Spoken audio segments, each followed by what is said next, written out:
These men came here, British and our allies, and Americans, to storm these beaches for one purpose only, not to gain anything for ourselves, not to fulfill any ambitions that America had for conquest, but just to preserve freedom. Many thousands of men have died for such ideals as these, but these young boys were cut off in their prime.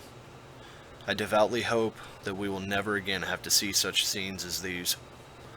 I think and hope and pray that humanity will have learned we must find some way to gain an eternal peace for this world. These words were spoken by General Eisenhower 5 years before he died. It was the first and only time he made the journey to Omaha Beach after the war. What I'm about to show you is unedited footage from the invasion of Normandy on this historic anniversary. And while this was the turning point of the land war of World War II, it does not soften the blow of just how much was lost on these days. If you do not wish to view content that is graphic in nature, I completely understand. Feel free to either exit the video or minimize it.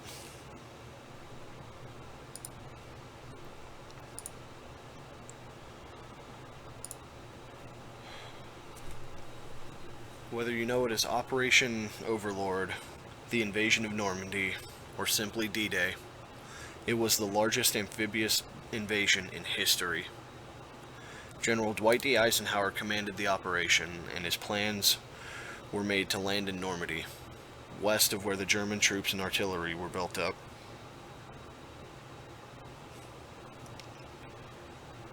Its most commonly known name, D-Day, is actually kind of a misnomer. There have been countless D-Days. The terms D-Day and H-Hour stand for the secret day or time that an operation is scheduled to begin. The 5 beaches that the Allies were going to land were codenamed Utah, Omaha, Goldfish, Swordfish, and Jellyfish. Shortly before the invasion began, Winston Churchill himself changed the name Jellyfish, which had actually been shortened to Jelly, to Juno. He did this because he knew the name Jelly would be very disrespectful for the men that were inevitably going to die there. Today we know Gold and Sword as the code names. These are remnants of all 3 of them being shortened. The initial invasion date was June 5th, 1944. But bad weather forced the Allies to postpone it for 24 hours. General Eisenhower's meteorologists had predicted that by the next morning, June 6th, the weather would have cleared up just enough that it would be a tactical advantage for the attackers and would be confusing for the German defenses. This was partly true. More than 13,000 aircraft and 5,000 ships supported this invasion. Allied casualties on D-Day have been estimated at roughly 10,000 killed, wounded, or missing in action, with over 6,600 Americans, 2,700 British, and 946 Canadians, respectively. To give you a brief timeline of events leading up to D-Day, August 19th, 1942, a raid on the French port of Dieppe, resulting in heavy losses, convinces D-Day planners to land on beaches, so discussions and preparations begin for Allied invasion across the English Channel. May of 1943, the Trident Conference, a British and American strategy meeting on the war. In Washington, D.C., Winston Churchill, President Roosevelt, and their military advisors discuss among other things, the crossing of the English Channel. August of 1943. The Quadrant Conference, where British and American military chiefs of staff outline Operation Overlord. November and December of 1943. The Sexton and Eureka Conferences, where the British and American military chiefs discuss specific assaults on France. On the other side of the war, 1944. The Germans expected an invasion along the northern coast of France, but they did not know where. They built up their troops and artillery along the northern beaches, where the English Channel is narrowest. More than 2,400 bunkers were built. Landmines were placed across the many, many miles of beaches, and more defenses than one can really articulate. June 5th, 1944. Allied paratroopers and gliders carrying heavy equipment leave England to begin the invasion of France by air. In a broadcast message to the troops before they leave, Eisenhower tells them this: "The tide has turned. The free men of the world are marching together to victory. We will accept nothing less than full victory." After being briefed about weather complications and when to strike, June 6th. Overnight, a military armada of more than 160,000 troops crossed the English Channel. Minesweepers begin their missions just after midnight to clear the waters in preparations for the thousands of landing craft that will be carrying men, vehicles, and supplies. Between midnight and 8 a.m., Allied forces fly 14,674 sorties. 6 a.m. of June 6th, the troops begin coming ashore on a 50-mile beachfront. In a broadcast to the people of occupied Europe, General Eisenhower says, "Although the initial assault may not have been made in your own country, the hour of your liberation is approaching." I want to take this time to really let the footage of this sink in. This is after the beach clearing. This is after the Allied forces have made it onto Europe more or less safely. They're currently driving through the streets of France, and many times they're passing French citizens who are waving at them and thanking them.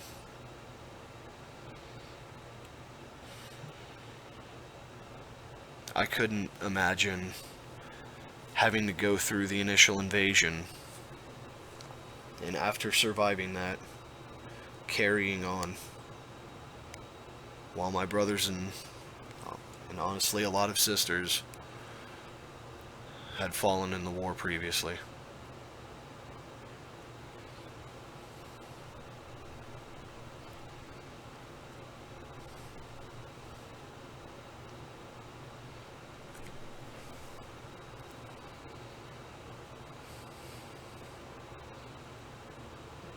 The remainder of this video is just cargo work and logistics support. I'm going to go ahead and switch over to another video.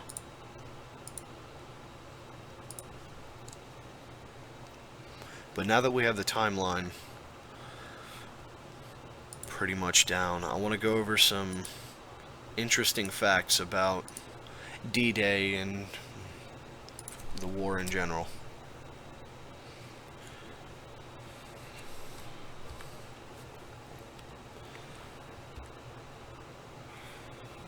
When the D-Day forces began to land, Adolf Hitler was actually asleep. None of his generals dared to send reinforcement without his word, and no one had dared wake him. German casualties on D-Day were estimated at roughly 1,000 men, while the Allied casualties were at least 10,000 men on the first day.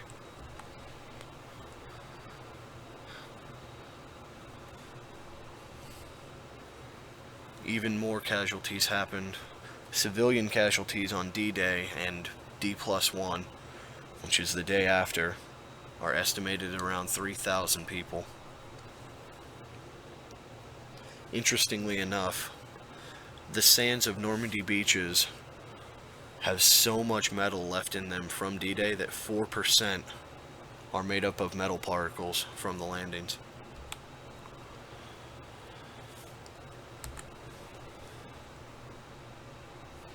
In 1942, the Canadians and British Navy launched a practice invasion of France, the Dieppe Raid. I had touched on this earlier in the timeline, but here's why it's important. 20% of the men who participated were killed, 10% were wounded, and roughly a third of all those that survived were captured. The lessons that were learned that day turned D-Day into a success. Many of the soldiers that were captured never returned home and were either forced to work in concentration camps or as forced conscripts for German armies.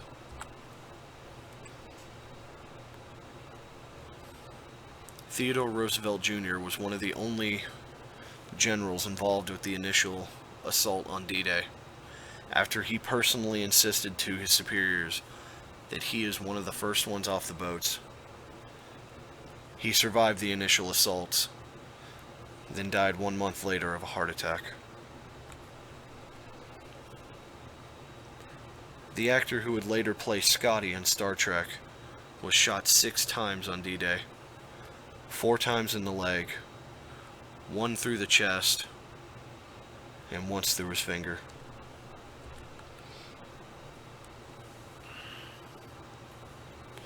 The German Air Force, that was outnumbered 30-1 on D-Day, did not shoot down a single Allied plane in air-to-air combat.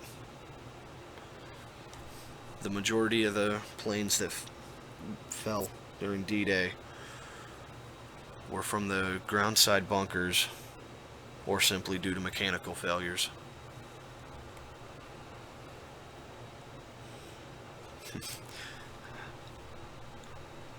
Whether by good fortune or by humor, by karmic humor, on the night of the D-Day invasion, less than 15% of the paratroopers landed in the correct place.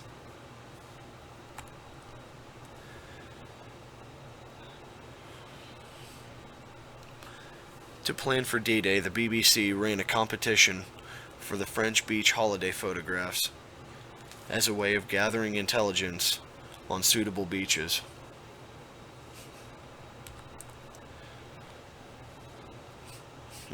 The Allies also parachuted dummies over Normandy on D-Day to distract Nazi gummers from the real paratroopers. Few of the dummies survived.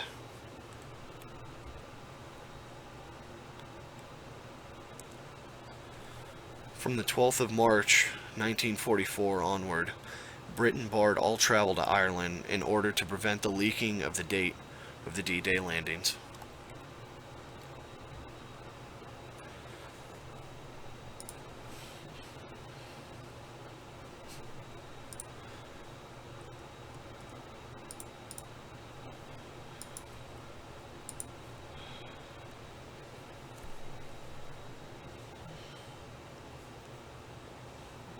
There is much more history to the Battle of Normandy than what I have said here. At times I have found humor in some of the facts. Other times, all I can do is look at them solemnly. But at the end of the day, the men who fought at Normandy, the men who died at Normandy, irreversibly and forever changed the course of history. And I have nothing but respect and nothing but thanks for the men that fell and the men that survived.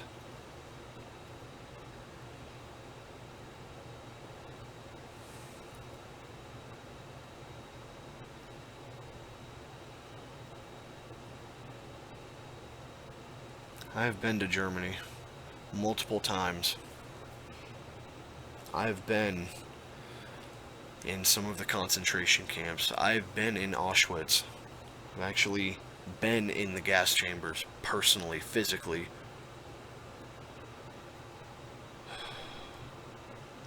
Something that's kind of haunting is they never cleaned them out.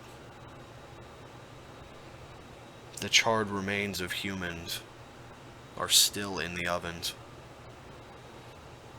And curious onlookers, whether it be researchers, historians, or honestly dumb tourists, who have opened some of the chamber doors, have spilled the victims out onto the floors.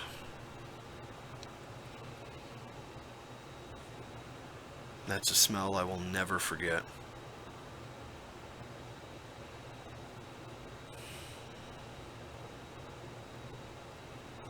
As I've said a couple of times before, either on Twitter or on either of my YouTube channels, I absolutely love history. And most people who say that they enjoy history from the winner's side or from their side of history. That is not the case for me. I enjoy history from both sides. Yes, while Nazi Germany did some very, very horrendous, atrocious things that modern people can't even fathom, I still respect the men and the women who died for Nazi Germany. I don't respect their actions. But to die for your country is the ultimate sacrifice. One must honor their enemy, lest you become victim to your enemy.